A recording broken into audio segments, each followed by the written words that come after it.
Salut à tous fans de comics, c'est Azura. Aujourd'hui, on va parler d'un personnage féminin de l'univers de Marvel qui se fait appeler le Phénix. Elle est rousse, télépathe et extrêmement puissante. Je suis sûr que vous l'avez deviné, on va parler de Fire Air, The Lady Phoenix. Un personnage qui est aussi la mère d'un fameux dieu du tonnerre que tout le monde connaît. Elle apparaît la première fois dans le comics Marvel Legacy numéro 1, sorti en septembre 2017. Elle a été créée par Jason Aaron et par Esad Ribic. Deux personnes qui ont aussi créé le personnage de Gorr, le dieu boucher, et la fameuse épée dont j'ai déjà parlé, qui est All Black. D'ailleurs, je m'excuse encore pour les bêtises que j'ai dit dans la vidéo sur All Black à propos de sa création. Bref, comme vous pouvez vous en douter, Fire Air n'apparaît encore dans aucun jeu ou média, et elle n'a pas encore de figurine. Par contre, fun fact, il existe un autre personnage nommé Fire Air. Alors, pas dans l'univers de Marvel, mais dans celui de DC Comics. Un personnage beaucoup plus vieux et qui n'a rien à voir avec le personnage que je vous présente aujourd'hui. Et justement, plongeons-nous dans son histoire. Il y a des millions d'années, un bébé fut abandonné par une tribu dans un endroit appelé la Zone Brûlée. Le bébé fut offert à des rapaces qui mangeaient souvent les bannis de la tribu. Cependant, l'enfant se fit sauver par une meute de loups et grandit avec les canidés. Le bébé devint une enfant sauvage qui faisait complètement partie de la meute de loups. Un jour, un autre enfant fut jeté en pâture aux vautours, mais la jeune fille effraya les charognards et sauva le bébé. Elle remarqua de suite que le bébé était en fait un cyclope, et elle entendit une voix dans sa tête. Un homme qui était télépathe prit l'enfant et conseilla à la jeune fille de le suivre. Elle hésita, mais décida finalement de quitter sa meute de loups pour le groupe qui se faisait appeler la Tribu sans peur. L'homme télépathe lui donna le nom de Fire Air et essaya de l'aider à contrôler ses pouvoirs. Un soir, Fire Air sentit la présence de la tribu ennemie qui était venue les attaquer. L'homme télépathe du nom de Highwalker repoussa les attaquants, mais se fit distraire par la peur et la colère de Fire Air. Tous les membres de la tribu sans peur se firent massacrer, à l'exception de Fire Air qui était resté caché. En sortant de la grotte, elle tomba sur le corps de ses anciens camarades mutants et voulut mettre fin à ses jours en se laissant se faire manger par les vautours. Je fais une toute petite pause, mais les vautours sont des charognards. Ils ne mangent ou n'attaquent que les carcasses d'animaux déjà morts. Ils ont beau avoir une sale tête, les vautours ne sont pas des tueurs sans pitié. Voilà, désolé pour la pause, mais c'était plus fort que moi. Alors qu'elle attendait la mort, la Force Phénix apparut et se lia avec elle. Fire Air se mit en tête de réduire la planète en cendres et brûla vivant la tribu qui avait massacré les siens. Alors qu'elle détruisait tout sur son passage, le loup qui l'avait sauvé, étant enfant, réussit à l'apaiser.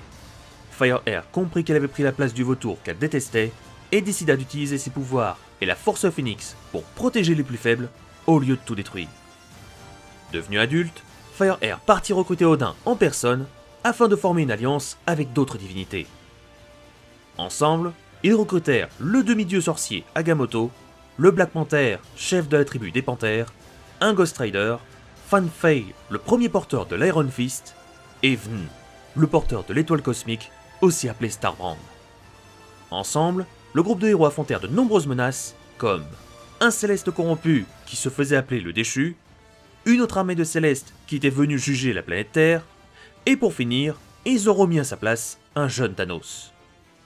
Malheureusement, l'équipe se fait terrasser par les célestes, et Fire Air, comme tous ses compagnons, moururent au combat, à l'exception d'Odin. Malgré sa mort, la Force Phénix garda en mémoire une part de Fire Air, ce qui la poussa à chercher des hôtes féminins avec des cheveux roux. Quand Jean Grey se retrouva confronté une nouvelle fois à la Force Phénix, le rat de flamme prit l'apparence de Fire Air pour l'attaquer, avant de prendre d'autres formes diverses. Lorsque la Force Phénix revint sur Terre et organisa un tournoi pour choisir qui serait son nouvel hôte, le dieu de la foudre affronta le rat de flamme. La Force Phénix prit l'apparence de la mutante et lui révéla que Fire Air était sa vraie mère. Thor, sous le choc, refusa de la croire et attaqua la Force Phénix. Le dieu du tonnerre, qui était perdu mentalement, protégea la Force Phénix, qui reprit une dernière fois l'apparence de Fire Air pour dire au revoir à son fils et qu'elle souhaiterait raconter l'histoire de sa naissance une prochaine fois. La Fire Air de flamme disparut et la Force Phénix rentra dans le corps de Maya Lopez. Maintenant que vous connaissez son histoire, nous allons revenir sur les pouvoirs de cette femme phénix. Fire Air ne possède pas une force colossale.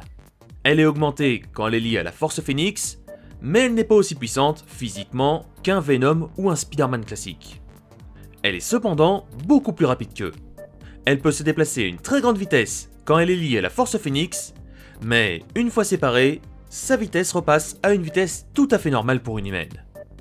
Pour ce qui est de son intelligence, Fire Air n'est pas connue pour être un puits de savoir. Elle a vécu quand même avec Odin en personne, donc on peut supposer qu'elle lui a appris moult culture et informations. Sa résistance n'est guère mieux.